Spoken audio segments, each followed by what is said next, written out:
Hi అండి. ఈరోజు ఎండ్రాయిలు అరటికాయ వండుతున్నానండి.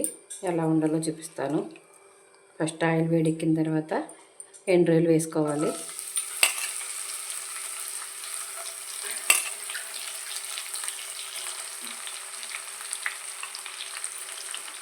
ఎండ్రాయిలు కాసేపు ఫ్రై అవ్వాలండి.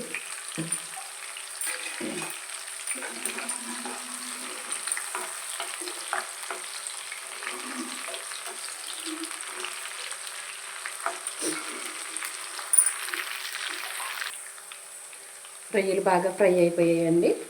ఇప్పుడు ఉల్లిపాయలు పచ్చిమిరపకాయలు వేసేసుకుందాము. పచ్చిమిరపకాయలు లేవని సీమిరపకాయలు వేస్తున్నానండి.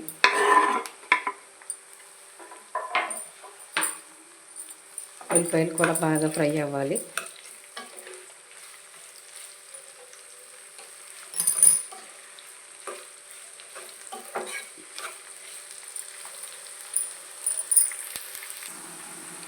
ఉల్లిపాయలు బాగా ఫ్రై అయిపోయాయండి. ఇప్పుడు అరటికాయ ముక్కలు వేసేసుకుందాము. అరటికాయ ముక్కలు వేసుకుని బాగా కలుపుకొని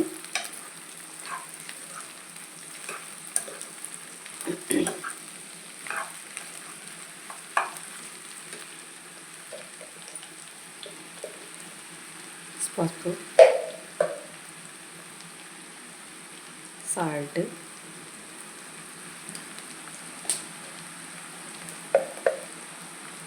కారం వేసుకొని బాగా కలుపుకుందామండి.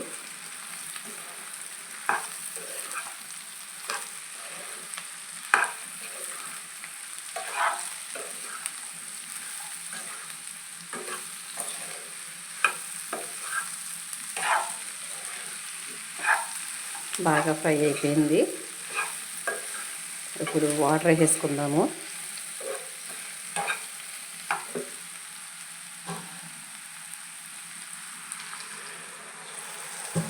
అరటికాయ పులుసులా ఉంటే బాగుంటుంది, గట్టిగా ఉంటే బాగోదు. అందుకే వాటర్ కొంచెం ఎక్కువ వేసుకోవాలి.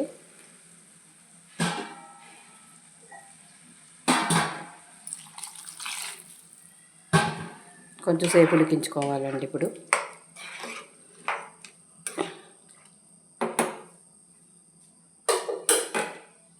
మూత పెట్టేసుకుందాము.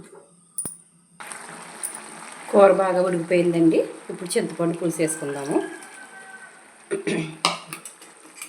చింతపండు పులుసు కొద్దిగా వేసుకోవాలి, ఎక్కువ పులుపు వేసుకోకూడదు, టేస్ట్ బాగోదు అనమాట. పులుపు తగినంత తక్కువ వేసుకోండి.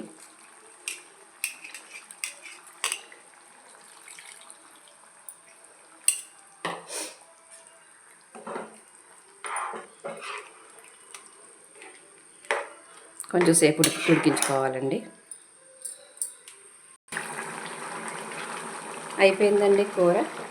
చూడండి, ఇలా కొంచెం పులుసులా ఉన్నప్పుడే దించేసుకోవాలన్నమాట. లేదంటే బాగా ఎగిరిపోయి దగ్గరికి వచ్చేది. చల్లారిపోయిన తర్వాత ఇది మొత్తం దగ్గరికి వచ్చేది అనమాట. కూర కలుపుకోవడానికి బాగోదు. కొంచెం పులుసులా ఉంటేనే అరటికాయ పులుసు బాగుంటుందండి.